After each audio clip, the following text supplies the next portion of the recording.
Hello students. आज का हमारा टॉपिक है महादेव गोविंद राणा डे। महादेव गोविंद राणा डे स्वतंत्रता, सामाजिक और कहना चाहिए व्यक्तिगत चरित्र की पुनर्स्थापना के महान समर्थक थे। ये एक उदारवादी विचारक थे। उन्होंने राजनीतिक, आर्थिक और सामाजिक सभी क्षेत्रों में जो कहना चाहिए रचनात्मक विचार प्रदान किए। इंडियन नेशनल कांग्रेस के संस्थापक सदस्यों में से एक थे। उन्होंने एक आध्यात्मिक चिंतन किया, एक आध्यात्मिक विचारक थे और एओयूम उनको अपना गुरु मानते थे। गोपाल कृष्ण गोखले महादेव गोविंद रानडे को अपना गुरु मानते थे और उन्होंने सामाजिक आर्थिक समस्याओं पे जो है मनन किया और उन्होंने अपनी एक रचना एसेज ऑन इंडियन इकोनॉमिक्स भी लिखी। उन्होंने मतलब भारतीय अर्थव्यवस्था और औद्योगिक विकास के लिए ब्रिटिश सरकार के सामने उस समय की परिस्थितियों के अनुसार बहुत ज्यादा अच्छे सुझाव रखे। क्यों? क्योंकि उस समय हमारे यहाँ कोई भी डेवलपमेंट नहीं था। इतिहास के बारे में, मराठा इतिहास के बारे में उन्होंने बहुत जो कहना चाहिए राष्ट्रवादी विचार प्रस्तुत किए। और सबसे बड़ी बात है, अपने जो कहना चाहिए एक उदात्त राष्ट्रवाद की वजह से वो महाराष्ट्र के सुकरात भी खिलाते थे।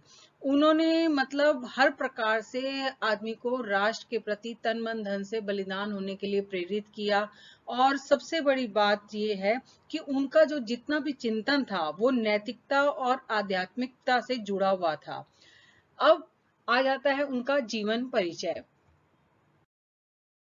महादेव गोविंद रानडे का जन्म 18 जनवरी 1842 में महाराष्ट्र के नासिक जिले में हुआ था। वो एक ब्राह्मण परिवार से थे और उनके पिता गोविंदराव भाऊ कोल्हापुर रियासत के कई उच्च पदों पर रहे। रानडे की प्रारंभिक शिक्षा जो है कोल्हापुर में हुई, एक अंग्रेजी स्कूल था वहां पर, और तत्पश्चात उन्होंने मुंबई के एल्फिंस्टन कॉलेज में अध्ययन किया और 1968 में एल्फिंस्टन कॉलेज में अंग्रेजी और इतिहास मींस इंग्लिश और हिस्ट्री के प्राध्यापक भी बने। और 1871 मींस 1871 में मुंबई सरकार द्वारा उन्हें न्यायाधीश पद पर नियुक्त किया गया। सोचिए कितने वो कहना चाहिए कि उच्च विचारों के थे, शिक्षा में कितने ज्यादा अच्छे थे कि उनको पहले शिक्षक रहे, उसके बाद न्यायाधीश के रूप में रहे और उन्होंने उस पद पर रहने के बाद अनेक निर्णय दिए और एक अच्छे कार्य किए जिससे सभी लोग बहुत ज्यादा प्रभावित होते थे। और पूरे महाराष्ट्र में उन्होंने पुनर्जागरण की ज्वाला जो कहना चाहिए प्रज्वलित की थी। क्यों? क्योंकि उस समय में समय की आवश्यकता थी कि जो राष्ट्रवादी विचारों के माध्यम से लोगों को जागरूक कर सके। रानडे ने मतलब मराठी, संस्कृत और अंग्रेजी का अध्ययन किया था, उसके वो प्रखंड पंडित थे। और सबसे बड़ी बात, मराठों की शक्ति और गौरव पर उनको गहन आस्था थी। उनकी एक बहुत फेमस बुक थी मराठा शक्ति का उत्थान, राइज ऑफ मराठा पावर। वो जो कहना चाहिए ईश्वर के उसमें इच्छा में विश्वास करते थे, इतिहास की आध्यात्मिक व्याख्या करते थे और ये मानते थे कि जो कुछ भी हो रहा है वो एक ईश्वरीय इच्छा है। और उन्होंने सामाजिक समानता, स्वतंत्रता और नारी स्वतंत्रता को बहुत ज्यादा समर्थन दिया। और इससे मतलब इससे ज्यादा और कुछ महत्वपूर्ण नहीं था कि उन्होंने धार्मिक और सामाजिक सुधार में उस समय की परिस्थितियों में अपना पूरा जीवन, अपनी पूरी शक्ति लगा दी। 16 जनवरी 1901 को भारत के इस महान सपूत की मृत्यु हुई और इनकी मृत्यु से देश के सुधारवादी आंदोलन को बहुत ज्यादा गहरी चोट पहुंची। तो महादेव गोविंद रानडे एक ऐसी पर्सनैलिटी थे कि जिन्होंने अपना सब कुछ न्यौछावर करके अपने राष्ट्र को, राष्ट्रवादी भावनाओं को जागृत करने का प्रयास किया, सामाजिक समस्याओं का अंत किया। इनकी इसके बाद रचनाएं जो आपको पता होना चाहिए, उस पर भी ऑब्जेक्टिव क्वेश्चन आ जाता है। इनकी दो फेमस रचनाएं जो मैंने अभी बताई, मराठा शक्ति का उत्थान और दूसरी है भारतीय अर्थशास्त्र पर निबंध। तो इन्होंने ये लिखी। इसके अलावा भी उनके कई सारे लेक्चर्स हैं जो बहुत महत्वपूर्ण हैं और राष्ट्रवादी भावनाओं से, सामाजिक सुधार से संबंधित थे। इसके बाद आ जाता है हमारा महादेव गोविंद रानडे का सामाजिक सुधार दर्शन। अब महादेव गोविंद रानाडे राजनीतिक उन्नति के लिए सामाजिक सुधार को आवश्यक मानते थे। पहले भी बताया कि जब तक समाज में सुधार नहीं होगा स्टूडेंट, तब तक आप राजनीतिक रूप से भी मजबूत नहीं हो सकते। सामाजिक सुधार और राजनीतिक दोनों ही जुड़े हुए हैं। इसमें पहले आपको समाज सुधार करना होगा, तब हम अपने राजनीतिक रूप से भी शक्तिशाली बन सकते हैं। राजा राम मोहन राय ने उस समय में जितनी भी कुरीतियां थी उनका अंत करने का प्रयास किया। धार्मिक विचार अपने प्रकट किए, सामाजिक, आर्थिक, राजनीतिक सभी क्षेत्रों में उन्होंने जो है कोशिश की कि मैं हर प्रकार से इसमें विचारों में चेंज लाया जाए। जब तक चेंज नहीं लाया जाएगा तब तक हम किसी भी कार्य को नहीं कर सकते। तो रानाडे के अनुसार मानव जीवन क्या था, एक संपूर्ण इकाई है, और राजनैतिक और सामाजिक सुधार मींस पॉलिटिकल और सोशल रिफॉर्म को आप एक दूसरे से अलग नहीं कर सकते। वो समाज सुधार करके राजनीतिक रूप से अपने आप को शक्तिशाली अपने राष्ट्र को बनाना चाहते थे। अब रानाडे समाज सुधार के सबसे बड़े महान दर्शनकार कहे जाते हैं। उन्होंने सबसे पहले समाज सुधार के बारे में सोचा, फिर उन्होंने इतिहास के बारे में, अपनी हमारी इकोनॉमिक्स प्रॉब्लम्स के बारे में, पॉलिटिकल प्रॉब्लम्स के बारे में सोचा। तो फर्स्ट ऑफ ऑल हम आज जो डिस्कस कर रहे हैं वो है उनका सोशल थॉट, मींस कि रानाडे के क्या सामाजिक सुधार के लिए उन्होंने सोचा। इसमें सबसे पहले पॉइंट स्टूडेंट्स आता है हमारा प्राचीनता से सामंजस्य। अब रानाडे के अनुसार समाज सुधार का अर्थ ये नहीं होता कि हम मतलब अतीत से जो है पूरा अपना जो है संबंध छोड़ दे, नहीं। वो कहते थे कि हमें क्या करना है, समाज को जो वर्तमान समय है उसको देखते हुए और प्राचीनता से भी जितनी भी हमारी परंपराएं उनको लेते हुए सुधार करना चाहिए। हम पूर्ण रूप से प्राचीनता से मतलब अपना संबंध विच्छेद नहीं कर सकते। दोनों में सामंजस्य बिठाकर समाज में सुधार करने का प्रयास वो करते थे। रानाडे ने समाज सुधार की जो दृष्टि से जो कार्य किया वो क्या था कि महाराज जैसे पुरातन पंथी राज्य की स्थिति को देखते हुए एक मतलब ये उनका महत्वपूर्ण और क्रांतिकारी कदम था, क्योंकि लोग ऑब्जेक्शन भी कर रहे थे। तो इसी तरह से इसी क्रम में दूसरा है विधवा पुनर्विवाह और बाल विवाह। महादेव गोविंद रानाडे नारी जाति के उद्धार के लिए विधवाओं के पुनर्विवाह पर बल दिया उन्होंने। अब उन्होंने 1866 मींस 1866 में एक स्थापित विधवा पुनर्विवाह समिति के वो सदस्य बने, और उन्होंने ये कहा कि बाल विवाह के कारण भारत में विधवाओं की संख्या बढ़ रही है।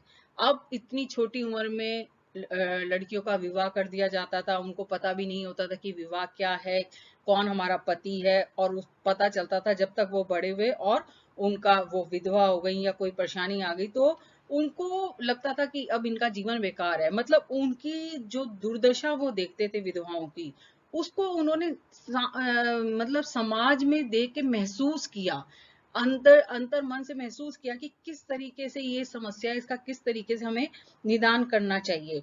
उन्होंने मुंबई के एक उसी समय में थे एक विख्यात पत्रकार जो समाज सुधारक भी थे, बेहराम जी मलाबारी, वो इस पे कार्य कर रहे थे। इन्होंने जो महादेव गोविंद रानाडे जी ने अपना पूरा उनको सहयोग दिया कि इसमें हमें लगकर कार्य करना चाहिए, कानून बनाना चाहिए जिसके द्वारा मतलब हम लड़कियों की एक न्यूनतम आयु जो है हम निर्धारित कर दें, जिससे कि ये रहे कि हाँ भाई इस एज की हो जाए तब उनका विवाह किया जाए, कि लड़की और लड़के की एज डिसाइड कर दी जाए। तो उन्होंने उस समय के अनुसार 16 से 18 जो है कहना चाहिए लड़कों की, और लड़कियों की 12 वर्ष जो है उन्होंने निश्चित की। और ये भी कहा कि इसमें मतलब जितने भी 45 वर्ष से अधिक के पुरुष हैं उनको विवाह नहीं करना है कुमारियों के साथ, तो उनका भी थोड़ा सा ऑब्जेक्शन होता था कि बड़े बड़े लोग भी छोटी गर्ल से विवाह कर लेते थे।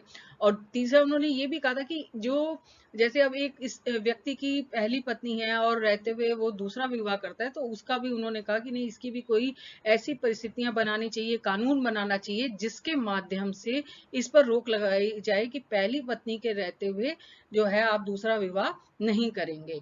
तो इस तरीके से उन्होंने इस समस्या को महसूस किया, इस कुरीति को महसूस किया, और जो कहना चाहिए उस समय के समाज को इससे दूर करने का प्रयास किया। उन्हें लगा कि जब तक हम इस पे विचार नहीं करेंगे तब तक हम इस समस्या का निदान नहीं कर सकते। तो जो विधवा कुछ स्त्रियां हो जाती थी, उनके पुनर्विवाह पे उन्होंने बल दिया कि उनका पूरा जीवन है, तो उसको जो है किस तरीके से, तो उनके विवाह के लिए लोगों को एक जो कहना चाहिए मेंटली प्रिपेयर किया कि उनका पूरा राइट है जीवन जीने का, उनका जीवन सही से बनाने के लिए तो उनको पुनर्विवाह का अधिकार मिलना चाहिए। तो इस तरीके से बाल विवाह पे रोक लगाई और विधवा पुनर्विवाह के लिए लोगों को जो कहना चाहिए उनके विचारों में परिवर्तन लाने का प्रयास किया कि विधवा पुनर्विवाह को वो स्वीकार करें। इसका नेक्स्ट हमारा आता है नारी शिक्षा के लिए प्रयास। स्टूडेंट्स, नारी शिक्षा कि जब तक नारी को हम शिक्षित नहीं करेंगे तब तक हम समाज को शिक्षित नहीं कर सकते। तो नारी शिक्षा उस समय की एक सामाजिक समस्या थी। अब उसके रास्ते में क्या था कि इकोनॉमिक प्रॉब्लम्स आती थी, और थोड़ा लोगों की सोच थी कि लोगों के पास इतना पैसा नहीं होता था, लोग सोचते भी नहीं थे, उनको लगता था कि इनको पढ़ा के क्या करना है। तो इन परिस्थितियों में उन्होंने लोगों को जागृत किया और ये कहा कि अगर हम नारी को शिक्षित करेंगे तो हम समाज की कुरीतियां हैं या बुराइयां उनको यथाशीघ्र दूर कर सकते हैं। और इसके लिए सबसे ज्यादा इम्पोर्टेंट पता क्या है कि इन्होंने खुद अपने परिवार में एक अच्छा कदम उठाया कि उन्होंने स्वयं अपनी पत्नी को शिक्षित किया। स्टूडेंट, नेक्स्ट पॉइंट हमारा आ जाता है सामाजिक व्यवस्थापन। अब महादेव गोविंद रानडे जी के अनुसार जो उस समय में था कि जो बच्चे या विधवा स्त्रियां अपनी रक्षा नहीं कर सकती और ना ही वो मतलब कानून का सहारा ले सकती थी, तो ऐसे में वो कहते थे कि राज्य का ये कर्तव्य हो जाता है कि जो भी हमारे यहाँ जैसे शोषित वर्ग है तो उनको कुछ ना कुछ सहायता मिलनी चाहिए, आश्रय मिलना चाहिए, सभी लोगों को मिलकर उनका जो है हेल्प करनी चाहिए। तो उसमें ये कहते थे कि हिंदुओं को इस कार्य में मतलब पीछे नहीं रहना चाहिए। वो कहते थे कि आपको जब तक हो सके कोशिश करनी चाहिए कि इन सुधारों को हम प्रेम से भावनाओं में परिवर्तन करके करें, और मतलब सामाजिक सुधारों को हम बलपूर्वक नहीं थोप सकते लोगों के ऊपर कि नहीं हम कहें कि नहीं ये जो सुधार है आपको मानना ही होगा, नहीं। वो कहते थे हम जो भी सुधार करना चाहते हैं उसके लिए हमें हृदय से परिवर्तन करना चाहिए। जब हम व्यक्ति को उसके हृदय से परिवर्तित कर लेंगे तो वो एक स्थायी परिवर्तन होगा, वो कुछ समय का नहीं होगा। उससे क्या होगा कि उसका जो दीर्घ काल तक उसका प्रभाव रहेगा। तो इस तरीके से वो चाहते थे कि मतलब इन सारी प्रॉब्लम्स में सामाजिक व्यवस्थापन का भी लाभ उठाया जा सकता है, लेकिन तभी जबकि आपका सुधार आप मतलब अंतिम शस्त्र तो हमारा सामाजिक व्यवस्थापन है, लेकिन कोशिश करनी चाहिए कि हम जो भी परिवर्तन लाएं वो हृदय के माध्यम से लाएं। अब नेक्स्ट उनका आता है समाज सुधार प्रणालियां। अब रानाडे जी ने जो समाज सुधार के संबंध में उन्होंने कुछ पद्धतियां भी दी। उन्होंने कहा कि किस तरीके से हम मतलब चेंज ला सकते हैं। तो उसमें वो हर भाषण में कहते थे कि किन पद्धतियों का उसमें उन्होंने बताया, परंपरागत पद्धति, अंतर्मन की पद्धति, कानूनी पद्धति, विद्रोह की पद्धति। तो सबसे पहले है परंपरागत पद्धति। इस पद्धति में उन्होंने क्या किया कि प्राचीन जो हमारे ग्रंथ थे उनको आधार बनाया, और वो चाहते थे कि इनके माध्यम से हम सुधारों का प्रयास करें। अब जैसे दयानंद जी ने मतलब रूढ़िवादी पंडित के साथ एक बार शस्त्रार्थ किया, उस समय उन्होंने इसी पद्धति को अपनाया था। और महादेव गोविंद राणा ने जी भी यही चाहते थे कि हम प्राचीन जो हमारे कहना चाहिए जितने भी ग्रंथ हैं उनके माध्यम से जो स्त्रियों की स्थिति में सुधार लेके आए, समाज में सुधार लेके आए। तो इस तरीके से वो चाहते थे कि हमें इनका सहारा लेकर जो वर्तमान समय है, मतलब अतीत का आदर करते हुए, और हमें वर्तमान समय में जो कुरीतियां हैं या जो दोष आ गए हैं उनको हमें दूर करना है और इस अंधकार में वातावरण को सही करना है। नेक्स्ट हमारा आ जाता है अंतर्मन की पद्धति। मतलब इसका अर्थ है कि अंतर्मन, कि जब व्यक्ति का अंतःकरण जागृत होता है। अगर मान लीजिए स्टूडेंट्स, मैं आपसे कोई चीज कहती हूँ कि आप अपने अंदर चेंज लाएं, मैं आपको एक बार कहूंगी, दो बार कहूंगी, लेकिन नहीं, जब तक आपके मन में खुद से नहीं होगा, खुद से आपको अंदर से कॉल नहीं आएगी कि नहीं मुझे ऐसा करना चाहिए, कि मुझे सत्य की राह पर चलना चाहिए, मुझे मेहनत करनी चाहिए, तो ये जो अंतःकरण जागृत होता है तभी हम वास्तविक रूप से अपने आप को सुधार सकते हैं। आप मान लीजिए आप सोचते हैं कि नहीं हम आज नहीं पढ़ रहे, कल पढ़ेंगे, और टीचर कहती है कि नहीं आप पढ़िए। आपको अगर ये कहा जाता है कि नहीं आपको इस तरीके से लिख के मेहनत करनी चाहिए, तो ये कहने से नहीं होगा। ये कैसे होगा? जब आप अंतःकरण से जागृत नहीं होंगे, जब तक आंतरिक रूप से आपका मन नहीं कहेगा कि नहीं मुझे ऐसा करना है। तो राणा महादेव गोविंद रानाडे जी आंतरिक भावों में, जो कहना चाहिए, परिवर्तन लाना चाहते थे।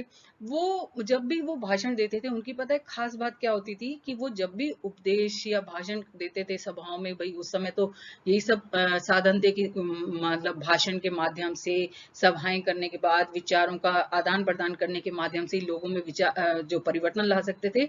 तो इतने हृदय स्पर्शी शब्द कह देते थे कि व्यक्ति उसी समय ही आनंद विभोर होकर अपने आप को सोचता था कि हाँ मुझे चेंज लाना चाहिए। तो कोई कोई बात कि दिल को छू जाती है, तो इस तरीके के वो शब्दों का प्रयोग करते थे, इस तरीके से भावनात्मक बातें कहते थे कि उनको लगता था कि हमें जो है अपने अंदर ये चेंज लाना चाहिए, क्योंकि जो अंदर से जो चेंज आएगा वही एक स्थायी परिवर्तन है।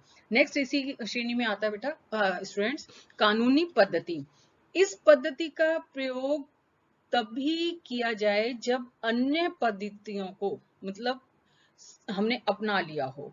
उन्होंने कहा भी कि मतलब अगर जो कहना चाहिए कि जब हम अंतर मन का भी कर लें, परंपरागत पद्धति भी कर लें, तब भी हमारे में अगर कोई नहीं हो पाता है चेंज, तो अब हमें इसको कानूनी पद्धति का प्रयोग करना चाहिए। इसीलिए उन्होंने विवाह के लिए भी कानून बनवाने का कहा था कि न्यूनतम आयु जो है कानून के माध्यम से निर्धारित कर दी जाए, तब एक चेंज ला सकते हैं। नेक्स्ट एंड लास्ट हमारा है विद्रोह की पद्धति। अब सामाजिक बुराई के विरोध में आवाज उठाकर जो उसको दूर करना, क्रांति करना, क्या है? विद्रोह की पद्धति। जो महादेव गोविंद रानाडे ने ऊपर की जो मैंने अभी बताया, परंपरागत पद्धति, अंतर्मन की पद्धति, कानूनी पद्धति, इन तीन पद्धतियों का तो समर्थन किया।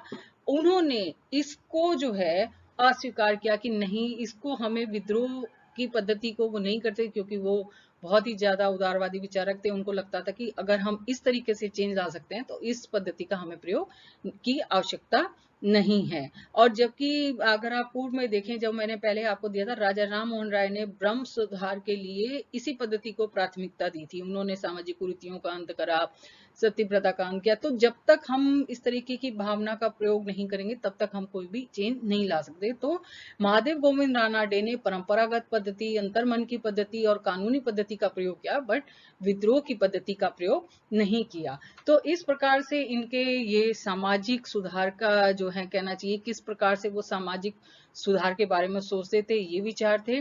और हम कह सकते हैं कि महादेव गोविंद रानाडे उन महापुरुषों में से थे जिन्होंने भारत में राष्ट्रीय चेतना उत्पन्न की, कुरीतियों का अंत किया, नारी शिक्षा के बारे में सोचा, और समाज सुधार के साथ साथ राजनीतिक रूप से भी अपने आप को, जो कहना चाहिए, स्ट्रांग बनाने का प्रयास किया। उनको लगता था कि हम समाज सुधार के बाद ही एक अच्छा राजनीतिक माहौल बना सकते हैं, अपनी स्वतंत्रता के लिए प्रयास कर सकते हैं। और इस प्रकार से उन्होंने समाज सुधार को करते हुए फिर भारतीय इतिहास, मराठा इतिहास और राजनीतिक विचार और आर्थिक जो हमारी उस समय की स्थिति थी, किस प्रकार से हम उसमें सुधार ला सकते हैं, उसके बारे में अपने विचार प्रकट किए, जो हम नेक्स्ट लेक्चर में स्टूडेंट्स आपके साथ डिस्कस करेंगे। तब तक के लिए thank you so much and stay safe and stay healthy.